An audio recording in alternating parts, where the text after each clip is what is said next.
Sir ನಮಸ್ತೆ ಮಂಜುನಾಥ್ ಅವರೇ. ನನ್ನ ಹೆಸರು ಡಾಕ್ಟರ್ ಆದರ್ಶ್ ಅಂತ. ನಾನು ಹೇಳಿದ್ರು. ನಾನು ಡಾಕ್ಟರ್ ಮರ್ಲೇನ ಗೈನಕಾಲಜಿಸ್ಟ್. ಸೊ ನಿಮ್ ಕ್ವೆಶ್ಚನ್ಸ್ ಕೇಳ್ಬೋದು. ಸರ್ ನಮ್ದು ಅಮ್ಮ ಒಂದು 2 ದಿವಸ ಕನ್ಸೀವ್ ಆದ. ಓಕೆ 2 ಟೈಮ್ಸ್ ಕನ್ಸೀವ್ ಆದ. ನಮ್ ಮದುವೆ ಆಗಿ ಒಂದು 7 ವರ್ಷ ಆಗಿದೆ. ಓಕೆ ಹೇಳಿ. 2 ದಿವಸ ಕನ್ಸೀವ್ ಆಗಿ 2 ದಿವಸ ಮಿಸ್ಕರೇಜ್ ಆಯ್ತು. ಎಷ್ಟು ತಿಂಗಳಲ್ಲಿ ಮಿಸ್ಕ್ಯಾರೇಜ್ ಆಯ್ತು? ಒಂದು 6 ಮಂತ್ ಅಲ್ಲಿ ಆಯ್ತು. 5th ಮಂತ್ ಅಲ್ಲಿ 6 ಮಂತ್. 6th months. ಓಕೆ ಇನ್ನೊಂದು 7 ಮಂತ್ ಅಲ್ಲಿ ಪ್ರೀ ಮೆಚೂರ್ ಬೇಬಿ ಆಗಿ ಬೇಬಿ ಒಂದು 28 ದಿವಸ ಇತ್ತು NIC ಇಲ್ಲಿ. ಆಮೇಲೆ ಇದಾಯ್ತು. ಹೌದಾ? ಸೊ ಫಸ್ಟ್ ಪ್ರೆಗ್ನೆನ್ಸಿಗೆ ಎರಡನೇ ಪ್ರೆಗ್ನೆನ್ಸಿಗೂ ಗ್ಯಾಪ್ ಎಷ್ಟಿತ್ತು? ಮೇಡಮ್ ಫಸ್ಟ್ ಪ್ರೆಗ್ನೆನ್ಸಿ ಆಗಿ ಅದು ಮಿಸ್ಕರೇಜ್ ಆದ್ಮೇಲೆ 9 ಮಂತ್ ಗ್ಯಾಪ್ ಕೊಟ್ಟಿದ್ವಿ. ಓಕೆ 9 ಮಂತ್ಗೆ ಮತ್ತೆ ಕನ್ಸೀವ್ ಆದ್ರು. ಮತ್ತೆ ಕನ್ಸೀವ್ ಆಗಿ ಆಮೇಲೆ ನ್ಯಾಚುರಲ್ ಆಗಿ ಇದ್ರು. ಓಕೆ 7 ಮಂತ್ ಅಲ್ಲಿ ಡೆಲಿವರಿ ಆಯ್ತು. ಓಕೆ ಡೆಲಿವರಿ ಆಗಿ ಮಗು ಬೇಬಿ NIC ಇಲ್ಲಿ ತೊಂದರೆ ಅಂತೇಳಿ NIC ಇತ್ತು. ಎಷ್ಟು ವೇಟ್ ಇತ್ತು ಮಗು ಹುಟ್ಟಿದಾಗ? 1 kg ಇತ್ತು ಮೇಡಮ್. ಹೌದಾ? ಓಕೆ ಹಾ. So second pregnancy, first pregnancy 5 ತಿಂಗಳಲ್ಲಿ ಆಯ್ತು ಅಂತ ಕೇಳ್ತಾ ಇದ್ದೀರಿ. ಸೆಕೆಂಡ್ ಪ್ರೆಗ್ನೆನ್ಸಿ ಹಾ. ಮತ್ತೆ ಅದೇ ತರ ಆಗದೆ ಇರಕ್ಕೆ ಏನಾದ್ರು ಪ್ರಿಕಾಷನ್ಸ್ ಏನಾದ್ರು ಕೊಟ್ಟಿದ್ರಾ ನಿಮ್ ಡಾಕ್ಟರ್? ಮೇಡಮ್ ಅದು 15 ಡೇಸ್ ಒಂದು ಇಂಜೆಕ್ಷನ್ ಕೊಡ್ತಾ ಇತ್ತು. ಓಕೆ 15 ಡೇಸ್ ಒಂದು ಇಂಜೆಕ್ಷನ್ ಕೊಡ್ತಾ ಇತ್ತು ಡಾಕ್ಟ್ರು. ಹಾ ಏನು ಆಗಲ್ಲ, ಇಂಜೆಕ್ಷನ್ ಕೊಡ್ತಾ ಇದ್ದೆ. ಇಂಜೆಕ್ಷನ್ 15 ಡೇಸ್ ಇರುತ್ತೆ. ಅದು ನಾನು ಇಂಜೆಕ್ಷನ್ ಮಾಡ್ಕೊಂಡ್ಬಂದು ಈ ವೀಕ್ ಹಾಕ್ಸ್ಕೊಂಡ್ಬಂದು ನೆಕ್ಸ್ಟ್ ವೀಕ್ ಅಲ್ಲಿ ಈ ತರ ಆಗೋಗಿತ್ತು. ಓಕೆ ಸೊ ಹಂಗಂದ್ರೆ ಲೈಕ್ 3ನೇ ತಿಂಗಳಿಂದಾನೆ 15 ದಿನ ಒನ್ಸ್ ನೀವು ಇಂಜೆಕ್ಷನ್ ತಗೊಳ್ತಾ ಇದ್ದೀರಾ, ಹೌದಲ್ವಾ? ಹೌದು ಮೇಡಮ್. ಹೌದು ಮೇಡಮ್. ಓಕೆ ಅದು ಸ್ಟಿಚ್ ಗರ್ಭಕೋಶದಲ್ಲಿ ಸ್ಟಿಚ್ ಏನಾದ್ರು ಹಾಕ್ಬೇಕಂತ ಕೇಳಿದ್ರಾ ಲೈಕ್ ನಿಮ್ಗೆ? ಇಲ್ಲ ಮೇಡಮ್, ಅದು ನಮ್ ಡಾಕ್ಟರ್ ಸಜೆಷನ್ ಮಾಡಿರ್ಲಿಲ್ಲ. ಓಕೆ ನಮ್ ಡಾಕ್ಟರ್ ಪರವಾಗಿಲ್ಲ, ಇಂಜೆಕ್ಷನ್ ಪವರ್ ಇರುತ್ತೆ, ಪರವಾಗಿಲ್ಲ ಅಂತ ಹೇಳಿದ್ರು. ಸೊ ಬಟ್ ಇಂಜೆಕ್ಷನ್ಸ್ ತಗೊಂಡು ಅಕಸ್ಮಾತ್ ಗರ್ಭಕೋಶ ಅದು ಸರ್ವಿಕ್ಸ್ ಅಂತ ಹೇಳ್ತೀವಿ, ಅದನ್ನ ಏನಾದರೂ ಅಲ್ಟ್ರಾಸೌಂಡ್ ಮಾಡಿ ಮಾನಿಟರ್ ಮಾಡ್ತಾ ಇದ್ರಾ? ನಮ್ದು 3 ಸ್ಕ್ಯಾನ್ ಆಗಿತ್ತು ಮೇಡಮ್. ಒಂದು ಅಗ್ನಿ ಪ್ರೆಗ್ನೆನ್ಸಿ ಸ್ಕ್ಯಾನ್, ಮತ್ತೆ ಎಟಿ ಸ್ಕ್ಯಾನ್ ಒಂದು, ಮತ್ತೆ ಅಗ್ನಿ ಅನಾಮಲಿ ಸ್ಕ್ಯಾನ್, 3 ಸ್ಕ್ಯಾನ್ ಆಗಿತ್ತು. ಓಕೆ ಇನ್ನೊಂದು ನೆಕ್ಸ್ಟ್ 15 ಡೇಸ್ಗೆ ಗೋಸ್ಟ್ ಸ್ಕ್ಯಾನ್ ಬರಕ್ಕೆ ಹೇಳಿದ್ರು. ಓಕೆ ಆ ಗೋಸ್ಟ್ ಸ್ಕ್ಯಾನ್ ಹೋಗಿದ್ದು ಅಂತಾನೆ ಈ ತರ ಆಗುತ್ತೆ. ಓಕೆ ಸೊ ಈ 7th ಮಂತ್ ಅಲ್ಲಿ ಡೆಲಿವರಿ ಆಗಿರೋದು ಎಷ್ಟು ವರ್ಷ ಆಗಿದೆ ಈಗ ನಿಮ್ಗೆ? ಈಗ ಮೇಡಮ್ ಈಗ ನಮ್ದು 7 ಮಂತ್ ಕಂಪ್ಲೀಟ್ ಆಗಿದೆ ಮೇಡಮ್. 7 ಮಂತ್ಸ್. ಬಟ್ ನೀವು ಮದ್ವೆ ಆಗಿರೋದು 7 ಇಯರ್ಸ್ ಅಂತ ಕೇಳಿದ್ರಲ್ವಾ? 7 ಇಯರ್ಸ್ ಆಗಿದೆ. ನಮ್ದು ಒಂದು 4 ಇಯರ್ಸ್ ಯಾವುದು ನಮ್ಗೆ ಕನ್ಸೀವ್ ಪ್ರೆಗ್ನೆನ್ಸಿ ಸಿಗ್ಲಿಲ್ಲ. ಓಕೆ ಮತ್ತೆ ನಮ್ಗೆ ಯಾರೋ ಒಬ್ರು ಡಾಕ್ಟರ್ ಸಜೆಷನ್ ಮಾಡಿದ್ರು.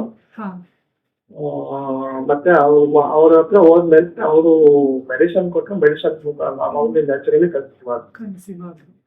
ಓಕೆ ಸೊ ಇದನ್ನ ಟಿಪಿಕಲ್ ಆಗಿ ನಾವು ಸರ್ವೈಕಲ್ ಇನ್ಕಾಂಪಿಟೆನ್ಸ್ ಅಂತ ಹೇಳ್ತೀವಿ. ಓಕೆ ಸೊ ಆಕ್ಚುಲಿ ನಿಮ್ಮ ಹಿಸ್ಟ್ರಿ ಯೂಶಲಿ ಫಸ್ಟ್ ಪ್ರೆಗ್ನೆನ್ಸಿಯಲ್ಲಿ ನಮ್ಗೆ ಗೊತ್ತಾಗಲ್ಲ ಈ ಕಂಡೀಷನ್. ಬಟ್ ಒನ್ಸ್ 5th ಮಂತಲ್ಲಿ ಆ ಥರ ಅಬೋರ್ಷನ್ ಆದಮೇಲೆ ಯೂಶಲಿ ಇದು ಸರ್ವೈಕಲ್ ಇನ್ಕಾಂಪಿಟೆನ್ಸ್ ಅಂತ ಹೇಳ್ತೀವಿ. ಖಂಡಿತಾಗಿ 2 ಟೈಮ್ಸ್ ನೀವು ನ್ಯಾಚುರಲ್ ಆಗಿ ಕನ್ಸೀವ್ ಆಗಿದ್ರಿ. ಲಾಸ್ಟ್ ಕನ್ಸೀವ್ ಆಗಿರೋದು 7 ಮಂತ್ಸ್ ಮುಂಚೆ. ಸ್ವಲ್ಪ ನೀವು ಪ್ಲಾನ್ ಮಾಡಿಕೊಂಡು, ನಿಮ್ಮ ವೈಫ್ಗೆ ಎಷ್ಟು ವಯಸ್ಸಾಗಿದೆ ಈಗ? ಮೇಡಮ್ ನಮ್ಮ ವಯಸ್ಸು 27 ವರ್ಷ, 27 ಇಯರ್ಸ್. 27 ವರ್ಷ ಆಯಿತು. ಸೊ 27 ವರ್ಷ. ಸೊ ಏಜ್ ವೈಸ್ ಅಪ್ರೋಪ್ರಿಯೇಟ್ ಇದೆ. ಸೊ ನೀವು ಸ್ವಲ್ಪ ಸಪ್ಲಿಮೆಂಟ್ಸ್ ಎಲ್ಲ ತಗೊಂಡು ಕರೆಕ್ಟಾಗಿ ಪ್ಲಾನ್ ಮಾಡಿಕೊಂಡು 4th month 16 weeks 14 to 16 weeks ಇದ್ದಾಗಲೇ ಸ್ಟಿಚ್ ಹಾಕೋಬೇಕು. ಸ್ಟಿಚ್ ಹಾಕೊಂಡು 14 to 16 weeks. 14 ಒಳಗಡೆ ಸ್ಟಿಚಿಂಗ್ ಹಾಕ್ಸ್ಕೋಬೇಕು ಮೇಡಮ್. ಸ್ಟಿಚ್ ಹಾಕ್ಸ್ಕೋಬೇಕು. ಹೌದು ಹಲೋ, ಹೌದು ಸ್ಟಿಚ್ ಹಾಕ್ಸ್ಕೋಬೇಕು. ಮತ್ತೆ ಸ್ಟಿಚ್ ಹಾಕಿದ್ಮೇಲೆ ಅದು ಪ್ರೊಜೆಸ್ಟ್ರಾನ್ ಸಪೋರ್ಟ್ ಅಂತ ಹೇಳ್ತೀವಿ. ಅದು ಔಷಧಿ, ಇಂಜೆಕ್ಷನ್ಸ್ ಇಲ್ಲಾಂದ್ರೆ ಟ್ಯಾಬ್ಲೆಟ್ಸ್ ಕೊಡಬೇಕಾಗುತ್ತೆ. ಆಮೇಲೆ ಎವ್ರಿ ಮಂತ್ ಅಂದ್ರೆ ತಿಂಗಳು ಅದು ಗರ್ಭಕೋಶ ಬಾಯಿ ಸರ್ವೈಕಲ್ ಲೆಂತ್ ಅಂತ ಹೇಳ್ತೀವಿ, ಅದನ್ನೇ ನೋಡ್ತಾ ಇರಬೇಕು. ಸೊ ಅಕಸ್ಮಾತ್ ಆ ಥರ ಇತ್ತಂದ್ರೆ I mean maximum premature delivery avoid ಮಾಡೋಕ್ಕೆ ಟ್ರೈ ಮಾಡ್ತೀವಿ. ಅಕಸ್ಮಾತ್ ಪ್ರೀಮೆಚೂರ್ ಡೆಲಿವರಿ ಇತ್ತಂದ್ರೂ ಕರೆಕ್ಟ್ NICU ಮಗು ಇತ್ತಂದ್ರೆ ಅದು ಚೆನ್ನಾಗಿ ನೋಡ್ಕೋಬಹುದು. ಈಗ ಡಾಕ್ಟರ್ ಆದರ್ಶ್ ಅದೇ ಹೆಂಗೆ ಅಂತಾನೆ ಎಕ್ಸ್ಪ್ಲೇನ್ ಮಾಡ್ತಾರೆ. ಹೇಳಿ. ಸೊ ವೀಕ್ ಸರ್ವಿಕ್ಸ್ ಇದ್ರೆ ಸ್ಟಿಚ್ ಹಾಕಿದ್ದಾರೆ, ಹಾ ಆಮೇಲೆ ಬೇಬಿ ಗ್ರೋ Hello? ಆಗ್ತಾ ಇರ್ತದೆ. ಹಾ ಕೆಲವು ಸಲ ಏನಾಗುತ್ತೆ, ಏನೋ ಕಾರಣಕ್ಕೆ ಪ್ರಿಮೆಚ್ಯೂರ್ ಕೇಳಿಸಿದೆ ಹೇಳಿ ಸರ್. ಹಾ? ಕೇಳಿಸಿದೆ ಹೇಳಿ ಸರ್. ಪ್ರಿಮೆಚ್ಯೂರ್ ಆದ್ರೆ ಹಾ. ನಾವಂತೂ ಈಗ ಸಖತ್ ಅಡ್ವಾನ್ಸ್ಡ್ ಆಗ್ಬಿಟ್ಟಿದೆ ನ್ಯೂನೆಟಲ್ ಕೇರ್ ಮಂಜು ಅವರೇ, ಆಯ್ತಾ. 1 kg ಹಾ. Baby and 7th month pregnancy ಅಂತೂ ನಾವು ಆಲ್ಮೋಸ್ಟ್ 99% ಸರ್ವೈವಲ್ ಇದೆ. ಓಕೆ, ಸರ್ ಒಂದು ಅದೇ ವಾಲ್ಮೀನಾಥಲ್ಲಿ 28 ದಿವಸ ಸರ್ ಹಾಸ್ಪಿಟಲ್ ಅದು- ನಮ್ದು ಇದೆ ವಾಲ್ಮೀನಾಥ್ ವೆಲೈತೆ ಇದೆ. ಒಂದು 15 ಡೇಸ್ ಏನು ಕೊಡ್ಲಿಲ್ಲ, ಮಗು ಹಾಲು ಏನು ಕೊಡ್ಲಿಲ್ಲ. ಸಖತ್ unfortunate that you lost the baby at 28 days. ಹಾ ಬಟ್ ಈಗ ತುಂಬಾ hospitals can take care of such 1 kg ಬೇಬಿನ. ಬೆಂಗಳೂರು ಹಾ. ನಗರದಲ್ಲಿ ತುಂಬಾನೇ ಫೆಸಿಲಿಟೀಸ್ ಇಂಪ್ರೂವ್ ಆಗಿದೆ. ಹಾ. ತುಂಬಾ ಚೆನ್ನಾಗಿ ನೋಡ್ಕೊಂಡು ಆಚೆ ಬರೋಂತೂ ಮಾಡ್ಬೋದು. ಫಸ್ಟ್ ಆಫ್ ಆಲ್ ಈ ಸರ್ವೈಕಲ್ ಸ್ಟಿಚ್ಗೆ ಆಪರೇಷನ್ ಸ್ಟಿಚ್ ಹಾಕಿದ್ರೆ ನೆಕ್ಸ್ಟ್ ಟೈಮ್ ನಮ್ಗೆ ಹಿಂಗೆ ಪ್ರಿಮೆಚೂರ್ ಡೆಲಿವರಿನೇ ಆಗ್ಬಾರ್ದು. ಅಟ್ಲೀಸ್ಟ್ ಆ ಡೆಲಿವರಿನೇ 36-37 ವೀಕ್ ವರೆಗೂ ತಳ್ತದೆ, ಆಮೇಲೆ ಸ್ಟಿಚ್ ತೆಗಿತಾರೆ. ಯೂಶಲಿ ಮಿನಿಮಮ್ 34 ವೀಕ್ಸ್ ಮೇಲೆ ಹೋಗುತ್ತೆ. ಕೆಲವೊಂದು ಟೈಮಲ್ಲಿ 34 ವೀಕ್ಸ್ ಅಲ್ಲಿ, ಯಾಕಂದ್ರೆ ಎಷ್ಟೇ ಸ್ಟಿಚ್ ಹಾಕಿದ್ರು 34 ವೀಕ್ಸ್ ಅಲ್ಲಿ ಡೆಲಿವರಿ ಆಗಕ್ಕೆ ಚಾನ್ಸಸ್ ಇದೆ. ಬಟ್ ಯೂಶಲಿ 34 ವೀಕ್ಸ್ ಅಲ್ಲಿ ಮಗು ಬೆಳೆಸೋದು ಈಸಿ, ಓಕೆನಾ. ಬಟ್ ಕರೆಕ್ಟ್ ಅದೇ ಫಾಲೋ ಅಪ್ ಎಲ್ಲ ಇತ್ತಂದ್ರೆ, ಮತ್ತೆ ಕೆಲವೊಂದು ಅದೇ ನಾನು ಹೇಳಿರೋ ಪ್ರಕಾರ ಸ್ವಲ್ಪ ಪ್ಲಾನಿಂಗ್ ಮಾಡ್ಕೊಳ್ಳಿ. ಓಕೆ, ಅದಕ್ಕೆ ಮುಂಚೆನೆ ವೈಟಮಿನ್ಸ್ ಎಲ್ಲ ತಗೊಳ್ಳೋದು ಎಲ್ಲ ಸ್ವಲ್ಪ ನಿಮ್ಮ ವೈಫ್ ಇದೆ ಎಮೋಷನಲ್ನು ಸ್ವಲ್ಪ ರೆಡಿ ಮಾಡಿಸ್ಬೇಕು. ಯಾಕಂದ್ರೆ ಅವ್ರಿಗೆ ಒಂದು ಭಯ ಇರುತ್ತೆ ಖಂಡಿತ, 2 ಮಗು ಹೋದ್ಮೇಲೆ, ಅರ್ಥ ಆಯ್ತಲ್ವಾ. ಸ್ವಲ್ಪ ಅವ್ರ ಎಮೋಷನಲ್ ಆಗಿ ರೆಡಿ ಆಗಿ ಆಮೇಲೆ ಕನ್ಸೀವ್ ಆಗುತ್ತೆ, ಈಸಿಯಾಗಿ ಅನ್ಕಾಂಪ್ಲಿಕೇಟೆಡ್ ಆಗಿ ಮಾಡ್ಬೋದು ಆಕ್ಚುಲಿ. ಹಾ ಮೇಡಮ್, ಅದು ಸಗಸ್ ಕಲರ್ ಸ್ಟಿಚ್ ಆಗ್ತಾರಲ್ವಾ, ಅದು ಅದು ಡಾರ್ಟ್ ರಿಮೂವ್ ಮಾಡೋವಾಗ ಅದು ಬಿಸ್ಕೊಳ್ಳೋದ ಮೇಡಮ್? ಯೂಶಲಿ ಬಿಚ್ಕೋಬಾರ್ದು. ಸೊ ನಿಮ್ಗೆ ನಮ್ಮ ಆಸ್ಪತ್ರೆ ಗೊತ್ತಿದೆ, ಈ ಸರಿ ಬನ್ನಿ. ಹೆಂಗೂ ಇವತ್ತು ಮರ್ಲಿನ್ ಜೊತೆ ನೀವು ಇಲ್ಲಿ ಮಾತಾಡಿದ್ದೀರಾ, ಸೊ ಮರ್ಲಿನ್ ಅವರು ಇರ್ತಾರೆ. ಸೊ ನೀವು ಚೆಕ್ ಅಂತ ಬಂದಿದ ತಕ್ಷಣ ನೀವು ಐಡೆಂಟಿಫೈ ಆಗ್ತೀರಾ, ಮಾತಾಡ್ಸೋಣ. ಹಾ okay, thank you sir. Hello hello, ನಮಸ್ಕಾರ ಡಾಕ್ಟರ್ಗೆ. ಹಲೋ, ನಮಸ್ಕಾರ. ನಾನು ಡಾಕ್ಟರ್ ಮರ್ಲಿನ್ ಗೈನಕಾಲಜಿಸ್ಟ್ ಮಾತಾಡ್ತಾ ಮೇಡಮ್, ನಾನು ಹಾಸನಿಂದ ಮಾತಾಡ್ತಿದ್ದೀನಿ. ನನ್ನ ಮಗಳಿಗೆ ಮದುವೆ ಆಗಿ 2 ವರ್ಷ ಆಯಿತು. ಈಗ ಅವರು ಪ್ರೆಗ್ನೆನ್ಸಿಗೆ ಪ್ಲಾನ್ ಮಾಡ್ತಾ ಇದ್ದಾರೆ. ಬಟ್ ಇವಾಗ ಪ್ರೆಗ್ನೆನ್ಸಿ ಪ್ಲಾನ್ ಮಾಡ್ಲಿಕ್ಕೆ ಮುಂಚೆ ಏನಾದ್ರು ಯಾವ ಟೆಸ್ಟ್ಗಳು ಮಾಡಿಸ್ಬೇಕು ಅಂತ ಏನಾದ್ರು? ಅವ್ರಿಗೆ ಮದುವೆಯಾಗಿ ಎಷ್ಟು ತಿಂಗಳು? 2 ವರ್ಷ ಆಯ್ತು ಮೇಡಮ್. Okay, fine. ಸೊ ಈಗ ಪ್ಲಾನ್ ಮಾಡಕ್ಕೆ ಮುಂಚೆ ಖಂಡಿತಾಗಿ ಕೆಲವೊಂದು ವೈಟಮಿನ್ ಟೆಸ್ಟ್, ಮತ್ತೆ ಶುಗರ್ ಏನಾದ್ರೂ ಇದೆಯಾ ಅಂತ ತಿಳ್ಕೋಬೇಕು, ಮತ್ತೆ ಥೈರಾಯ್ಡ್ ಪ್ರಾಬ್ಲಮ್ಸ್ ಏನಾದ್ರೂ ಇದೆಯಾ. ಸೊ ಮೇನ್ಲಿ ಬೇಸಿಕಲಿ ಬ್ಲಡ್ ಹೇಗೆ ಇದೆ, ಹಿಮೋಗ್ಲೋಬಿನ್, ಥೈರಾಯ್ಡ್, ಶುಗರ್ ಟೆಸ್ಟ್, ಮತ್ತೆ ವೈಟಮಿನ್ ಡಿ ಇಂಪಾರ್ಟೆಂಟ್. ಬಿಕಾಸ್ ಇನ್ನೊಂದು ವೈಟಮಿನ್ B12, ಈ ಟೆಸ್ಟ್ ಮಾತ್ರ ಖಂಡಿತಾಗಿ ಬೇಸಿಕ್ ಆಗಿ ಪ್ಲಾನ್ ಮಾಡ್ಕೋಬೇಕು. ಮತ್ತೆ ಅವರಿಬ್ರು ಟ್ರೈ ಮಾಡಬೇಕು. ಅಟ್ಲೀಸ್ಟ್ 1 year ಟ್ರೈ ಆಗಿ ಆಮೇಲೆನೂ ಕನ್ಸೀವ್ ಆಗಿಲ್ಲ. ಎಷ್ಟು ವಯಸ್ಸಾಗಿದೆ ನಿಮ್ಮ ಮಗಳಿಗೆ? ಈಗ 30 years. 30 years ಅಂದ್ರೆ ಲೈಕ್ 1 year ಅಟ್ಲೀಸ್ಟ್ ಟ್ರೈ ಮಾಡ್ಕೊಂಡು ಆಮೇಲೆನೂ ಕನ್ಸೀವ್ ಆಗಿಲ್ಲ ಅಂದ್ರೆ ಡಾಕ್ಟರ್ನೇ ಮೀಟ್ ಮಾಡಿ. ಈಗ 2 years ಆಯ್ತು. 2 years ಇಂದ ಅವ್ರು ಟ್ರೈ ಮಾಡ್ತಿದ್ದಾರೆ. ಮಾಡ್ತಿದ್ದಾರೆ. ಸ್ವಲ್ಪ ಅವ್ರಿಗೆ ಬ್ಯಾಕ್ ಪೇನ್ ಕೂಡ ಇರೋದ್ರಿಂದ ಅವರು ಮತ್ತೆ ಫರ್ದರ್ ಏನೋ ಟೆಸ್ಟ್ಗಳು ಆಗ್ಬೇಕಾ ಏನು ಅಂತ. ಹಂಗಂದ್ರೆ 2 years ಟ್ರೈ ಮಾಡಿ ಮತ್ತೆ ಕನ್ಸೀವ್ ಆಗ್ತಾ ಇಲ್ಲ ಅಂದ್ರೆ ಖಂಡಿತಾಗಿ ಅವ್ರ ಹಸ್ಬೆಂಡ್ ಫಸ್ಟ್ ಚೆಕ್ ಮಾಡ್ಕೋಬೇಕು. ಹಸ್ಬೆಂಡ್ ಚೆಕ್ ಮಾಡ್ಕೊಂಡು ಅವರಲ್ಲಿ ಏನಾದ್ರು ಪ್ರಾಬ್ಲಮ್ ಇದೆಯಾ ಅಂತ ತಿಳ್ಕೊಂಡು ಅವ್ರಿಗೆ ಎಕ್ಸ್ಟ್ರಾ ಟೆಸ್ಟ್ ಏನಾದ್ರು ಮಾಡಂಗಿದ್ರೆ ಆಮೇಲೆ ಮಾಡಿಸಿ ಫಸ್ಟ್ ಅವ್ರ ಕಡೆಯಿಂದ ಕ್ಲಿಯರ್ ಮಾಡ್ಕೊಂಡು ಆಮೇಲೆ ನಿಮ್ಮ ಮಗಳ ಕಡೆ ಡೀಟೇಲ್ ಆಗಿ ಚೆಕ್ ಮಾಡ್ಬೇಕಾಗುತ್ತೆ ಖಂಡಿತಾಗಿ. Okay madam, okay, thank you. Hello ma'am, good afternoon. Good afternoon, ಹೇಳಿ. ಮ್ಯಾಮ್, ನಂದು ಸಿಸರಿನ್ ಡೆಲಿವರಿ ಆಗಿದೆ, 2 months ಆಗಿದೆ ಆಗಿ. ಓಕೆ, ಬಟ್ ನಂದು ಹೆಮರಾಯ್ಡ್ ಆಗಿದೆ ಮ್ಯಾಮ್. ಹೆಮರಾಯ್ಡ್ಸ್ 2 months ಆಗಿದ್ದು ಅದೇನು ಕ್ಯೂರ್ ಆಗ್ತಿಲ್ಲ. ವಾಸಿ ಆಗ್ತಾ ಇಲ್ಲ. Okay, fine. ಸೊ ನಿಮ್ ಡೆಲಿವರಿಗೆ ಮುಂಚೆನೇ ಇತ್ತಾ ಹೇಗೆ? ಹಾ ಮ್ಯಾಮ್, 1 month ಬಿಫೋರ್ ಇತ್ತು. 8th month ಇತ್ತಲ್ಲ, ಅವಾಗ ಸ್ವಲ್ಪ ಇತ್ತು ಮ್ಯಾಮ್. ಅದು ಓಕೆ, ಆಫ್ಟರ್ ಡೆಲಿವರಿ ಗೊತ್ತಿಲ್ಲ. ಅದು ನಾರ್ಮಲ್ ಡೆಲಿವರಿ ಏನಾದ್ರು ಟ್ರೈ ಮಾಡಿದ್ರಾ ನಿಮ್ಗೆ? ಹಾ ನಾರ್ಮಲ್ ಡೆಲಿವರಿ ಟ್ರೈ ಮಾಡಿದ್ರ ಬಟ್ ಲಾಸ್ಟ್ ಮೂಮೆಂಟ್ ಅಲ್ಲಿ ಬೇಬಿ ಮೋಷನ್ ಮಾಡ್ಕೊಂಡಿದ್ದ, ಸೊ ಅವಾಗ ಸಿ ಸೆಕ್ಷನ್ ಮಾಡಿದ್ರ. ಎಷ್ಟು ಡೈಲಟೇಷನ್ ಅಲ್ಲಿ ಆಯ್ತು, ಲೈಕ್ ಎಷ್ಟು ಸರ್ವಿಕ್ಸ್ ಎಷ್ಟು ಓಪನ್ ಆಯ್ತು ಅಂತ ಕೇಳಿದ್ರು ನಿಮ್ ಡಾಕ್ಟರ್ ನಿಮ್ಗೆ ಸಿಸೇರಿಯನ್ ಮಾಡ್ಲಿಕ್ಕೆ ಹಾ. ಮುಂಚೆ? ಅಂದ್ರೆ ಇನ್ನೂ 2 ಸೆಂಟಿಮೀಟರ್ ಏನೋ ಐತಿ ಅಂತ ಹೇಳ್ತಿದ್ರು. ಓಕೆ. ಹಾ ಸೊ ಈಗ ಹೆಮರಾಯ್ಡ್ಸ್ ಬಂದ್ಬಿಟ್ಟು ಅದು ಯೂಶಲಿ ಹಾರ್ಮೋನಲ್ ಚೇಂಜಸ್ ಇಂದ ಬರೋದು ಪ್ರೆಗ್ನೆನ್ಸಿಯಲ್ಲಿ. ಅದು ಬೇಸಿಕಲಿ ಎಲ್ಲ ಯೂಟ್ರಸ್ ವೇಟ್ ಅಲ್ಲಿ ಇರೋದ್ರಿಂದ ಮತ್ತೆ ಆಮ್, ಆ, ಇದು ಬ್ಲಡ್ ಸಪ್ಲೈ ಅಲ್ಲಿ ಪೆಲ್ವಿಸ್ ಅಲ್ಲಿ ಜಾಸ್ತಿ ಇರುತ್ತೆ, ಅದರಿಂದ ಆ ತರ ಆಗೋದು. ಯೂಶಲಿ ಬೈ 6 to 8 weeks ಕಡಿಮೆ ಆಗುತ್ತೆ. ಓಕೆ, ಅಕಸ್ಮಾತ್ ನಿಮ್ಗೆ ಇನ್ನೂ ತೊಂದರೆ ಕೊಡ್ತಾ ಇದೆ ಅಂದ್ರೆ ನಿಮ್ ಡಯಟ್ ಸ್ವಲ್ಪ ನೋಡ್ಕೋಬೇಕು. ಸ್ವಲ್ಪ ಈಸಿ ಡೈಜೆಸ್ಟಬಲ್, ನಿಮ್ಗೆ ಮೋಷನ್ ಹೋಗೋದಲ್ಲಿ ಪ್ರಾಬ್ಲಮ್ ಇತ್ತಂದ್ರೆ ಲ್ಯಾಕ್ಸೇಟಿವ್ ಅಂತ ಹೇಳ್ತೀವಿ, ಆ ಥರ ಸಿರಪ್ಸ್ನ ತಗೋಬೋದು. ಬಟ್ ಅದನ್ನ ನೋಡ್ಬೇಕಾಗುತ್ತೆ ಎಷ್ಟು ಸಿವಿಯರ್ ಇದೆ ಅಂತ, ಅದಾದ್ಮೇಲೆ ಎಷ್ಟು ಗ್ರೇಡ್ ಇದೆ ಅಂತ ತಿಳ್ಕೊಂಡು ಆಮೇಲೆ ನಾವು ಕರೆಕ್ಟ್ ಟ್ರೀಟ್ಮೆಂಟ್ ಹೇಳಕ್ಕಾಗುತ್ತೆ. ಬಟ್ ನೀವು ಸಿಟ್ಸ್ ಬಾತ್ ಅಂತ ಹೇಳ್ತೀವಿ, ಲೈಕ್ ಬಿಸಿ ನೀರಲ್ಲಿ ಕುತ್ಕೊಳ್ಳೋದು ಮತ್ತೆ ಹೈ ಫೈಬರ್ ಡಯಟ್ ತಗೊಂಡು ನಿಮ್ ಬಾವಲ್ ಮೂವ್ಮೆಂಟ್ ರೆಗ್ಯುಲರ್ ಆಗಿ ಇತ್ತಂದ್ರೆ ಯೂಶಲಿ ಬೈ 6 months, ಕೆಲವೊಬ್ಬರಿಗೆ 6 months ತನಕ ಆಗುತ್ತೆ. ನಿಮ್ಗೆ ಬ್ಲೀಡಿಂಗ್ ಏನೂ ಆಗಿಲ್ಲ ಅಂದ್ರೆ ಏನ್ ತೊಂದರೆ ಇಲ್ಲ, ಇಮಿಡಿಯೇಟ್ ಆಗಿ ನೋಡ್ಬೇಕಂತ ಏನೋ ಅವಶ್ಯಕತೆ ಇಲ್ಲ. But usually high fibre diet, sitz bath, ಒಂದ್ ತಿಂಗಳಲ್ಲಿ ನಿಮ್ಗೆ ಇಂಪ್ರೂವ್ಮೆಂಟ್ ಗೊತ್ತಾಗುತ್ತೆ. ಬಟ್ ಕಂಪ್ಲೀಟ್ ವಾಸಿ ಆಗಕ್ಕೆ ಕೆಲವೊಬ್ಬರಿಗೆ 6 months ತನಕ ಆಗುತ್ತೆ. But again severity is important. Okay. ನೋಡ್ದೆ ನಾವು ಸಿವಿಯಾರಿಟಿ ಬಗ್ಗೆ ಮಾತಾಡಕ್ಕಾಗಲ್ಲ. Okay ma'am after 2 months back pain ಇರುತ್ತೆ ಸಿಸರಿನ್ ಅಲ್ಲಿ. ಆ, ಸ್ವಲ್ಪ ಅದು ಬ್ಯಾಕ್ ಸಿವಿಯರ್, ನೀವು ಮೇನ್ ಅದು ಬೇಬಿ ಪೊಸಿಷನ್, ನೀವು ಬ್ರೆಸ್ಟ್ ಫೀಡಿಂಗ್ ಎಲ್ಲ ಮಾಡೋದ್ರಿಂದ ಸಿಸೇರಿಯನ್ ಇಂದ ಆಗಿಲ್ಲ. ಓಕೆ, ಸೊ ನಿಮ್ ಜಾಸ್ತಿ ಹೊತ್ತೆ ಕುತ್ಕೊಳ್ತೀರಿ, ಮಲ್ಕೊಂಡು ಫೀಡ್ ಮಾಡಿಸೋದು ಅದೆಲ್ಲ ಇತ್ತಂದ್ರೆ ಕೆಲವೊಂದು ಟೈಮಲ್ಲಿ ಅದು ಇಂಬ್ಯಾಲೆನ್ಸ್ ಇಂದ ಇರುತ್ತೆ. ಬಟ್ ಸ್ಲೋ ಆಗಿ ನೀವು ಒಂದು 3 ತಿಂಗಳು ಆದ್ಮೇಲೆ ಎಕ್ಸರ್ಸೈಸ್ ಅದೆಲ್ಲ ಶುರು ಮಾಡ್ಕೊಂಡ್ರಂತೂ ನಿಮ್ಗೆ ಇಂಪ್ರೂವ್ ಆಗುತ್ತೆ ಖಂಡಿತಾಗಿ. Okay okay ma'am. Okay fine. So but ಇದು ಇಂಪ್ರೂವ್ ಆಗುತ್ತೆ. ಬಟ್ 3 months ಆದ್ಮೇಲೆ ಅದ್ರ ಬಗ್ಗೆ ಯೋಚನೆ ಮಾಡಿ. Okay okay ma'am, thank you ma'am. Thank you. Hello, Vinay Raj ಅಂತ, ನಾವು ತುಮಕೂರು ಹತ್ರ ಹುಬ್ಳಿಯಿಂದ ಮಾತಾಡ್ತಾ ಇರೋದು. ನಮಸ್ತೆ, ಹೇಳಿ ಸರ್. ಈಗ ಸ್ವಲ್ಪ ತಡವಾಗಿ ಮದುವೆ ಆಗಿದೆ ನಮಗೆ. ತಡವಾಗಿ ಮದುವೆ ಆಗಿದೆ, ಮಗು ಆಗೋದು ಲೇಟ್ ಆಗ್ತಾ ಇದೆಯೋ ಹೇಗೆ ಗೊತ್ತಾಗ್ತಾ ಇಲ್ಲ. ಈಗಾಗಲೇ 3 years ಆಯ್ತು. ನಾವು ಮದುವೆ ಆದಾಗ ನಮಗೆ 37 years. ಏನು ಮಗು ಏನಾಗ್ತಿಲ್ಲ, ಹೇಗೆ ಅದಕ್ಕೆ ಪರಿಹಾರ ಏನು? ಅದು ನಿಮ್ಗೆ ಎಷ್ಟು ವಯಸ್ಸಾಗಿದೆ ಸರ್?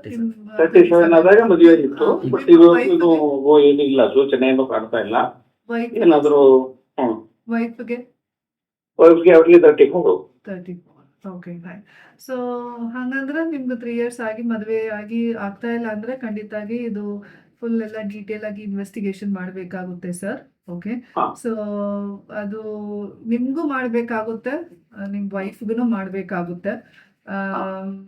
ನಿಮ್ಗೆ ಅಂದ್ರೆ ನಿಮ್ ವಿಡಿಯೋ ಟೆಸ್ಟ್ ಚೆಕ್ ಮಾಡ್ಕೋಬೇಕು, ನಿಮ್ ಬ್ಲಡ್ ಟೆಸ್ಟ್ ಅಕಸ್ಮಾತ್ ಬೇಕಂದ್ರೆ ಸ್ಕ್ಯಾನ್ ಕೂಡ ಚೆಕ್ ಮಾಡ್ತಾರೆ. ಅದೇ ತರ ನಿಮ್ ವೈಫ್ಗೂ ಸ್ಕ್ಯಾನಿಂಗ್, ಬ್ಲಡ್ ಟೆಸ್ಟ್ ಎಲ್ಲ ಡೀಟೇಲ್ ಆಗಿ ತಿಳ್ಕೊಂಡು ಯಾವ್ದ್ರಲ್ಲಿ ಏನ್ ಪ್ರಾಬ್ಲಮ್, ಅಂಡಾಶಯದಲ್ಲಿ ಏನಾದ್ರು ಪ್ರಾಬ್ಲಮ್ ಇದೆಯಾ, ಎಗ್ ಡೆವಲಪ್ಮೆಂಟ್ ಹೇಗೆ ಆಗ್ತಾ ಇದೆ ಅದೆಲ್ಲ ತಿಳ್ಕೊಂಡು ಆಮೇಲೆ ನಾವು ಹೇಳಕ್ ಆಗುತ್ತೆ. ಓಕೆ, ಸೊ ಏಜ್ ನಮ್ಮಿಬ್ರದ್ದು ಡಿಫ್ರೆನ್ಸ್ ಆಗ್ತಿರೋದ್ರಿಂದ ಏನಾದ್ರು ಪ್ರಾಬ್ಲಮ್ ಆಗಿದೆಯಾ ಹೇಗೆ ಅಂತ?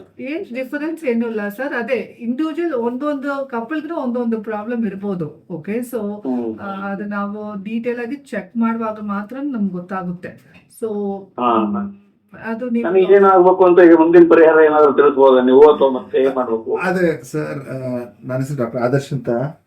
ಒಂದು ವಿಸಿಟ್ ತಾವು ಬರ್ಬೇಕಾಗತ್ತೆ. ನಾನು ಇದೇ ವಿಜಯ್ ಕರ್ನಾಟಕ ಮುಖಾಂತರ ನಮ್ಮ ಅಡ್ರೆಸ್ ಅನ್ನು ತಿಳಿಸಿ ಪಡಿಸ್ತೀನಿ. ನೀವು ತುಮಕೂರು ಹತ್ರ ಗುಬ್ಬಿಯಲ್ಲಿ ಇರೋದು. ಏನ್ STRR ಬಂದ್ಬಿಟ್ಟಿದೆ, ಸೀದಾ ದೇವನಹಳ್ಳಿಗೆ ಅರ್ಧ ಗಂಟೆಯಲ್ಲಿ ಬಂದ್ಬಿಡ್ತೀರಾ. ಅಲ್ಲಿಂದ 1 hour ನಮ್ಮ ಹಾಸ್ಪಿಟಲ್ಗೆ ಬರ್ತೀರಾ. ಬೇಸಿಕ್ ಅಂತೂ ನಿಮ್ಮ ಸ್ಪರ್ಮ್ ಕೌಂಟು, ನಿಮ್ಮ ಹೆಲ್ತು, ಅವ್ರದ್ದು ಇದು ಏನಪ್ಪಾ ಥೈರಾಯ್ಡ್, ಅವ್ರದ್ದು ಹಿಮೋಗ್ಲೋಬಿನ್, ಅವ್ರದ್ದು ಬೇಸಿಕ್ ಹಾರ್ಮೋನಲ್ ಪ್ರೊಫೈಲ್ ಮಾಡ್ಲೇಬೇಕಾಗತ್ತೆ. ಇಬ್ರು ಒಟ್ಟಿಗೆ ಬರ್ಬೇಕಾಗತ್ರ ಹೇಗೆ ಅಂತ? ಯಾಕಂದ್ರೆ ಅವರು ವರ್ಕ್ ಮಾಡ್ತಾ ಇದಾರೆ, ನಾನು ವರ್ಕ್ ಮಾಡ್ತಾ ಇದ್ದೀನಿ. ಇಬ್ಬರಿಗೂ ವ್ಯತ್ಯಾಸ ಆಗ್ತಾ ಇದೆ. ಸ್ಯಾಟರ್ಡೇಸ್ ಇದ್ದೀರಾ? ಸಾಟರ್ಡೇ ಸ್ವಲ್ಪ ಡೌಟ್ ಸರ್. ಸಂಡೇ ನಾವು ಸಂಡೇನು ವರ್ಕ್ ಮಾಡ್ತೀವಿ. ನಾವು ಸಂಡೇನು ಎಸ್, ನಮ್ಮ ಡಾಕ್ಟರ್ಸ್ 9 to 1 ಸಂಡೇನು ಇರ್ತಾರೆ. ಆಯ್ತಾ? Simple land line number 080 45309999. ನಾನು ಅದು ಸರಿ ಸರ್. ನಂಬರ್ ಹೇಳಿದ್ದೀನಿ, ಬಟ್ ವಿಜಯ ಸರಿ. ಕರ್ನಾಟಕ ಅಲ್ಲಿ with address, with phone number, with time ಬರುತ್ತೆ. ನಾನು ಇಲ್ಲಿಂದನೇ ಒಂದು ಪರಿಹಾರ ಏನು ಸೂಚಿಸಕ್ಕಾಗಲ್ವಾ ಸರ್? ನಾವೇನ್ ಮಾಡ್ಬೋದು ನಿಯರೆಸ್ಟ್ ನಮಗೆ ಆಸ್ಪತ್ರೆಯಲ್ಲಿ ನೀವು ತೋರ್ಸಕ ಆತರ ನಂಗೆ ಗೊತ್ತಿಲ್ಲ ಗುಬ್ಬಿಯಲ್ಲಿ ಏನಿದೆ ಅಂತ ನಂಗೆ ನಿಜವಾಗ್ಲೂ ಗೊತ್ತಿಲ್ಲ. ನಂಗೆ ಒಂದಂತೂ ನಿಯರೆಸ್ಟ್ ನಮಗೆ ತುಮಕೂರು ಇದೆ. ಇಬ್ಬರಿಗಂತೂ ಚೆಕಪ್, ಬೇಸಿಕ್ ಚೆಕಪ್ ಮಾಡ್ಲೇಬೇಕಾಗುತ್ತೆ ಅಟ್ ಎನಿ ಕಾಸ್ಟ್. ಏನೋ ಸಡನ್ಲಿ ಬೆಂಗಳೂರಿಗೆ ದೇವನಹಳ್ಳಿ ಅಂದ್ರೆ ನಲ್ಲಿಗೆ ಬರಬೇಕಾಗತ್ರ? ದೇವನಹಳ್ಳಿ ಅಲ್ಲ, ದೇವನಹಳ್ಳಿ ದಾಟಿ ನಾವು ಕಲ್ಯಾಣ ನಗರ ಅಂತ ಇರೋದು. ನಿಮ್ಗೆ 1.5 hour ಆಗುತ್ತೆ ನೀವು ಬರಕ್ಕೆ. ಅಲ್ಲ, ಫಸ್ಟ್ ಒಂದು ಬೇಸಿಕ್ ಮಾಡ್ಬಿಟ್ರೆ ನಂಗೆ ಐಡಿಯಾ ಬಂದ್ಬಿಟ್ರೆ ಏನಿದೆ ಅಂತ, ಆಮೇಲೆ ನಿಮ್ಗೆ ತಿಳಿಸೋದು ಎಲ್ ಬೇಕಾದ್ರೂ ಹೋಗ್ಬೋದು. First I need to know what is the problem. ನನಗೆ ಮೋಸ್ಟ್ ಇಂಪಾರ್ಟೆಂಟ್ 3 years ನೀವು ಎಷ್ಟು ಜೊತೆಯಲ್ಲಿದ್ದೀರಾ, ಅದು ಕರೆಕ್ಟ್ ಆಗಿದೆಯಾ, ಆ ಲೈಫ್ ಸ್ಯಾಟಿಸ್ಫ್ಯಾಕ್ಟರಿ ಆಗಿದೆಯಾ, ಫಸ್ಟ್ ಅದನ್ನು ಫೈಂಡ್ ಔಟ್ ಮಾಡಬೇಕು. ಬಟ್ ಯಾರೇ ಒಂದು ಹಸ್ಬೆಂಡು ವೈಫು ಜೊತೆಯಲ್ಲಿ 3 ವರ್ಷ ಸಂಸಾರ ಮಾಡಿ ಮಕ್ಕಳು ಆಗ್ಲಿಲ್ಲ ಅಂದ್ರೆ 100% ಇದನ್ನ ಇನ್ವೆಸ್ಟಿಗೇಟ್ ಮಾಡ್ಬೇಕಾಗುತ್ತೆ. ಇಲ್ಲಿ ಕೆಲವರು ಏನಂತಾರೆ ಅಂದ್ರೆ ಏಜ್ ಬಾರ ಆಗಿದೆ ನಿಮ್ಗೆ. ಇಲ್ಲ ಇಲ್ಲ ಇಲ್ಲ, ಆ ತರ ಎಲ್ಲ ಏನು ಇಲ್ಲ ಸರ್. ಈಗ ಸೈನ್ಸ್ ಅಷ್ಟು ಅಡ್ವಾನ್ಸ್ ಆಗಿರೋದ್ರಿಂದ 40-45 years ತನಕ ಕೂಡ ಪ್ರೆಗ್ನೆಂಟ್ ಆಗ್ತಾರೆ. ಬಟ್ ಅದು ಕರೆಕ್ಟ್ ಸೊಲ್ಯೂಷನ್ ನಾವು ಕೊಡ್ಬೇಕಾಗುತ್ತೆ. ನೀವು ಬಂದ್ರೆ ಮಾತ್ರ ಅದು ಆಗುತ್ತೆ ಸರ್. ಯಾಕೆ ಓಕೆ, ಒಮ್ಮೆ ಟ್ರೈ ಮಾಡ್ತೀವಿ ಹೇಗೆ ಬರ್ಬೋದು ಅಂತ ನೋಡ್ಕೊಂಡು ಪ್ಲಾನ್ ಮಾಡ್ಕೊಂಡು ಬರ್ತೀವಿ. ನಂಬರ್ ಅಡ್ರೆಸ್ ಕೊಟ್ಟಿವಿ, ಕಳಿಸ್ತೀವಿ, ಪೇಪರ್ ಅಲ್ಲೇ ಬರುತ್ತೆ. ವಿಜಯ ಕರ್ನಾಟಕದಲ್ಲಿ ಇನ್ನೊಂದು 2 ದಿನದಲ್ಲಿ ಅದರದ್ದು ಇವ್ರದ್ದು ಹಾಸ್ಪಿಟಲ್ ಅಡ್ರೆಸ್ಸು, ಫೋನ್ ನಂಬರು ಎಲ್ಲದೂ ಬರುತ್ತೆ. ನೀವು ಕಾಲ್ ಮಾಡ್ಕೊಂಡು ಅಪಾಯಿಂಟ್ಮೆಂಟ್ ತಗೊಂಡು ಬರ್ಬೋದು. Thanks sir. ಹಲೋ ಹಲೋ, ನಮಸ್ತೆ. ತಮ್ಮ ಹೆಸರು ಹೇಳಿ. ನಮ್ಮ ಹೆಸರು ಶ್ವೇತಾ ಅಂತ ಮೈಸೂರಿಂದ. ನಮಸ್ತೆ, ಹೇಳಿ. ಡಾಕ್ಟರ್ ಮರ್ಲಿನ್ ಅವರಿದ್ದಾರೆ. ಹಾ, ಹೇಳಿ ಹೇಳಿ ಶ್ವೇತಾ ಅವರೇ. ಮೇಡಮ್, ಆಕ್ಚುಲಿ ನಾನು ಮದುವೆ ಆಗಿ 3 ವರ್ಷ ಆಯ್ತು. ಓಕೆ ಹೀಗೆ ಸಯಾಟಿಕಾ ಅನ್ನೋದು 6 months ಬ್ಯಾಕ್ ಬಂದಿತ್ತು. ಓಕೆ ಸೊ ನಾವು ಬೇರೆ ಪ್ಲಾನಿಂಗ್ ಮಾಡ್ತಿದ್ವಿ. ಓಕೆ ಸೊ ಸಯಾಟಿಕಾ ಅನ್ನೋ ಪ್ರಾಬ್ಲಮ್ ಇಂದ ಬೇಬಿ ಆಗೋದಕ್ಕೆ ಸಮಸ್ಯೆ ಆಗ್ತಿದ್ಯಾ ಅಂತ ನನಗೊಂದು ಕ್ವೆಶನ್ ಇತ್ತು ಮೈಂಡ್ ಅಲ್ಲಿ. ಸಯಾಟಿಕಾ ಅಂತಿರೋದು ಅದು ನರ್ವ್ ಕಂಪ್ರೆಷನ್ ಲೋವರ್ ಬ್ಯಾಕ್ ಇಂದ. ಓಕೆ, ಸೊ ಬಟ್ ಅದು ನೀವು ಬಟ್ ಸೊಲ್ಯೂಷನ್ ಇದ್ದೇ ಇರುತ್ತೆ. ಲೈಕ್ ನೀವು ಆರ್ಥೋ ಅಂಡ್ ಫಿಸಿಯೋಥೆರಪಿಸ್ಟ್ ಜೊತೆಗೆ ನೀವು ಕನ್ಸಲ್ಟ್ ಮಾಡ್ಕೊಂಡ್ರಂದ್ರೆ ಅದು ವಾಸಿ ಆಗುತ್ತೆ ಖಂಡಿತಾಗಿ. ಬಟ್ ಸಯಾಟಿಗಾವು ನೀವು ಪ್ರೆಗ್ನೆಂಟ್ ಆಗದೆ ಇರೋಕ್ಕೂ ಏನು ಸಂಬಂಧ ಇಲ್ಲ. ಓಕೆ, ಸೊ ಅನದರ್ ಕ್ವೆಶನ್, ಅಕಸ್ಮಾತ್ ಸಯಾಟಿಕಾ ಪ್ರಾಬ್ಲಮ್ ಇತ್ತಂದ್ರೆ ನಾರ್ಮಲ್ ಡೆಲಿವರಿ ಮಾಡಿಸ್ಕೋಬೋದಾ ಇಲ್ವಾ ಅಂತ ಅಂದ್ರೂ ಅದಕ್ಕೂ ಇದಕ್ಕೂ ಸಂಬಂಧ ಇಲ್ಲ. Usually with pregnancy correct physiotherapy ಕೊಟ್ರೆ ಅಂದ್ರೆ ಇಂಪ್ರೂವ್ ಆಗುತ್ತೆ ಖಂಡಿತಾಗಿ. ಆಕ್ಚುಲಿ ಫಿಸಿಯೋಥೆರಪಿ ಸಹ ಆಗ್ತಾ ಇದೆ ನನಗೆ. ಓಕೆ, ಬಟ್ ಅವ್ರು ಹೇಳೋದು ಏನು ಅಂದ್ರೆ, ಸೊ ಇನ್ನೊಂದು 1 year ಬೇಬಿ ಅನ್ನೋದು ಮಾಡ್ಕೋಬಾರ್ದು. ಅಕಸ್ಮಾತ್ ನೀವ್ ಏನಾದ್ರು ಬೇಬಿ ಮಾಡ್ಕೊಂಡು ಅದೇ ಸಮಸ್ಯೆ ಆಗುತ್ತೆ ಅಂತ ಅವ್ರು ಹೇಳ್ತಿರೋದು. ನಿಮ್ಗೆ ಏನಾದ್ರು ಡಿಸ್ಕ್ ಪ್ರೊಲಾಪ್ಸ್ ಇದೆಯಾ ಅಂತ ಕೇಳಿದಾರ?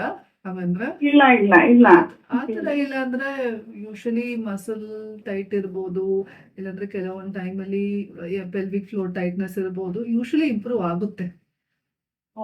ಓಕೆ, ಸೊ ನೀವು ಕರೆಕ್ಟ್ ಸೆಷನ್ಸ್ ತಗೊಳ್ಳಿ, ಇಲ್ಲಾಂದ್ರೆ ಕರೆಕ್ಟ್ ಫಿಸಿಯೋಥೆರಪಿಸ್ಟ್ ಕಾಂಟ್ಯಾಕ್ಟ್ ಮಾಡಿ. ಓಕೆ, ನಿಮ್ಮ ಪೆಲ್ವಿಕ್ ಫ್ಲೋರ್ ಎಲ್ಲ ಚೆಕ್ ಮಾಡಕ್ ಹೇಳಿ. ಯೂಶಲಿ ಇಂಪ್ರೂವ್ ಆಗುತ್ತೆ ಶ್ವೇತಾ ಅವರನ್ನೇ. ಓಕೆ, ಸೊ ಬೇಕಂದ್ರೆ ನಮ್ಮ ಹಾಸ್ಪಿಟಲ್ ಅಲ್ಲಿ ಫಿಸಿಯೋಥೆರಪಿಸ್ಟ್, ಪೆಲ್ವಿಕ್ ಫ್ಲೋರ್ ಫಿಸಿಯೋಥೆರಪಿಸ್ಟ್ ಇದ್ದಾರೆ. ಓಕೆನಾ? ಸೊ ಒಂದು ನೀವು ನೋಡ್ಕೊಂಡು ಆಕ್ಚುಲಿ ಇಂಪ್ರೂವ್ ಆಗುತ್ತೆ ಅಂತಂದ್ರೆ ಶ್ಯೂರ್ ಮೇಡಮ್. ಓಕೆನಾ?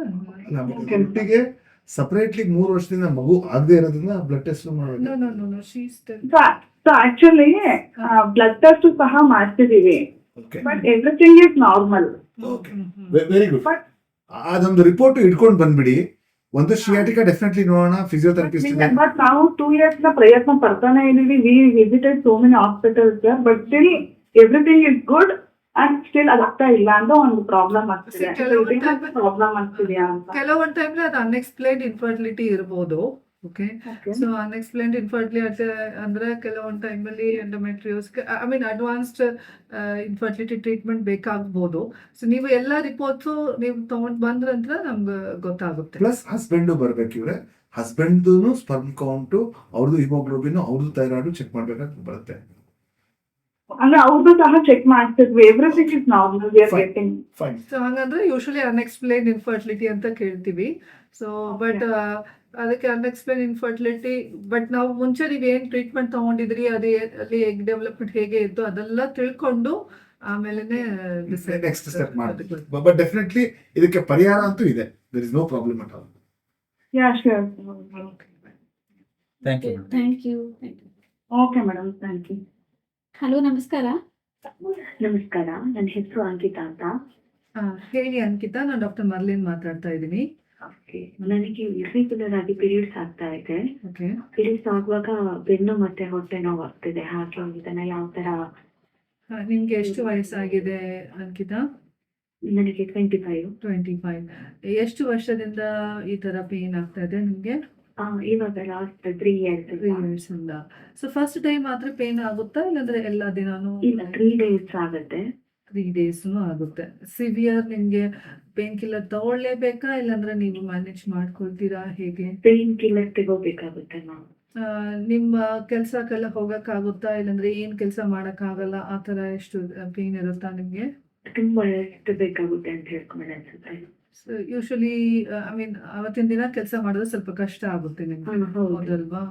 ಪೇನ್ ಕಿಲ್ಲರ್ಸ್ ತಗೊಂಡ್ರಂತೂ ಕಡಿಮೆ ಆಗಲ್ವಾ, ಇಲ್ಲಾಂದ್ರೆ ಕಡಿಮೆ ಆಗಿ ಮತ್ತೆ ಒಂದ್ 6 hours ಅಲ್ಲಿ ಬಂದ್ಬಿಡುತ್ತಾ ಪೇನ್? 6 hours ಅಲ್ಲಿ ಪುನಃ ಬಂದ್ಬಿಡುತ್ತೆ. ಬಂದ್ಬಿಡುತ್ತೆ.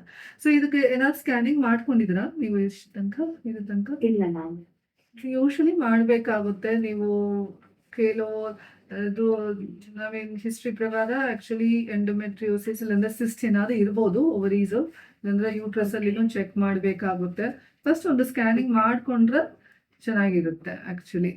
ಓಕೆ, ಸೊ ಅದಕ್ಕೆ ಹೋಮ್ ರೆಮಿಡೀಸ್ ಆ ಥರ ಏನಾದ್ರು ಇದೆಯಾ? ಫಸ್ಟ್ ನಮ್ಗೆ ಏನಾದ್ರೆ ಪ್ರಾಬ್ಲಮ್ ಇದೆಯಾ ಅಂತ ತಿಳ್ಕೊಬೇಕಲ್ವಾಪ, like so whether it is a simple dysmenorrhea ಇಲ್ಲಾಂದ್ರೆ ಸೆಕೆಂಡರಿ ಡಿಸ್ಮೆನೋರಿಯಾ, ಅಂದ್ರೆ ಲೈಕ್ ಏನಾದ್ರು ರೀಸನ್ಸ್ ಇಂದ ಅದು ಪೇನ್ ಆಗ್ತಾ ಇದೆಯಾ ಅಂದ್ರೆ then we have to give solution for that problem rather than ಇದು ಹೋಮ್ ರೆಮಿಡೀಸ್.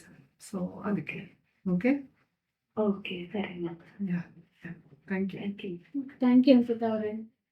ಹಲೋ, ನಮಸ್ಕಾರ. ವಿಜಯ ಕರ್ನಾಟಕ. ನಮಸ್ತೆ, ಉಮೇಶ್ ಅಂತ. ಒಂದು ಪ್ರಾಬ್ಲಮ್ ಬಗ್ಗೆ ಮಾತಾಡ್ಬೇಕಾಯ್ತು. ಡಾಕ್ಟರ್ ಫೋನಿನ ಕಾರ್ಯಕ್ರಮ ಇದೆ ಅಂತ ಹೇಳಿದ್ರು.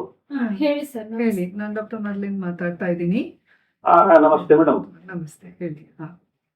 ಉಮೇಶ್ ಅಂತ. ನಾವೀಗ ಒಂದೇ ಕಡೆಯವರು. ನಮ್ಮ ಮಿಸಸ್ ಈ ಕಡೆ ಮಂಗಳೂರು ಕಡೆಯವರು. ಓಕೆ. ಈಗಾಗಲೇ ಒಂದು ಸುಮಾರು ನಮಗೆ ಬಹಳ ವರ್ಷಗಳಿಂದ ಮಗು ಇತ್ತು, ಒಂದು ಹೆಣ್ಣು ಮಗು ಇತ್ತು.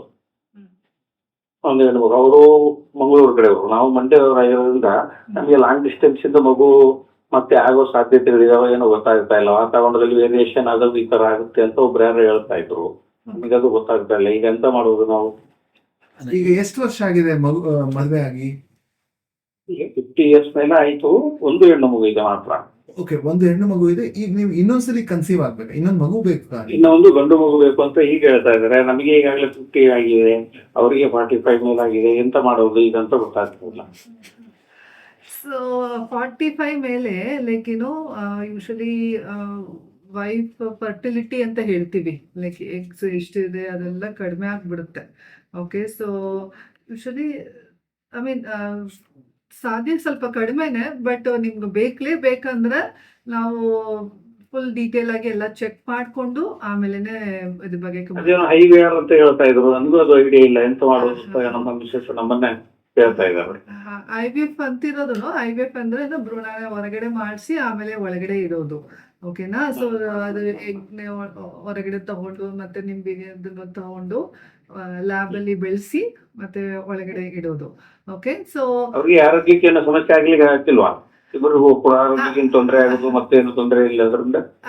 ಅದೇ ಫಸ್ಟ್ ನೀವು ಎಷ್ಟು ಹೆಲ್ದಿ ಆಗಿದ್ದೀರಿ ಏನೇನು ಅದೆಲ್ಲ ಡೀಟೇಲ್ ಆಗಿ ಚೆಕ್ ಮಾಡ್ಬೇಕಾಗುತ್ತೆ. ನಾವು 50+ ದಾಟಿರೋದ್ರಿಂದ ಸಮಸ್ಯೆ ಆಗ್ಬೋದು ಅಂತ ಕೆಲವರು ಹೇಳ್ತಾರೆ. ಇನ್ನ ಕೆಲವರು ಹೇಳ್ತಾರೆ ನಿಮ್ಮ ಮಿಸಸ್ ಮಂಗಳೂರು ಕಡೆಯವರು, ಅವ್ರಿಗೆ ವಾತಾವರಣದಲ್ಲಿ ವ್ಯತ್ಯಾಸ ಇರೋದ್ರಿಂದ ನಿಮ್ಗೆ ಅವ್ರಿಗೂ ಸಮಸ್ಯೆ ಆದ್ರೂ ಆಗ್ಬೋದು, ಹೇಳಕ್ಕಾಗಲ್ಲ ಅಂತ ಏನೋ ಹೇಳ್ತಾ ಇದ್ರು. ನಾವೀಗ ಎಂತ ಮಾಡೋದು ಅಂತ ನಮಗೂ ಗೊತ್ತಾಗ್ತಾ ಇರ್ಲಿಲ್ಲ.